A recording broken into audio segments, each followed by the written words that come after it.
पिया कांटा लगा हाय लगा कांटा लगा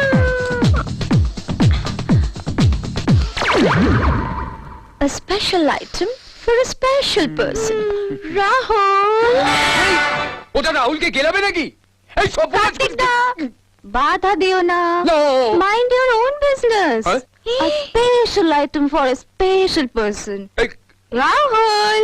এই এই এই এই ওয়াও হালুয়া আমার জন্য হ্যাঁ তোমার জন্যই বানিয়েছি আন্টির কাছ থেকে জেনে নিয়েছি যে তুমি সুজির হালুয়া খেতে খুব ভালোবাসো আর এতে সুজির সঙ্গে দুধ কাজু কিশমিশ আর এই মিসের একটা স্পেশাল কিস রয়েছে থ্যাংক ইউ সব লাল পাথর তো চিনি হতে পারে না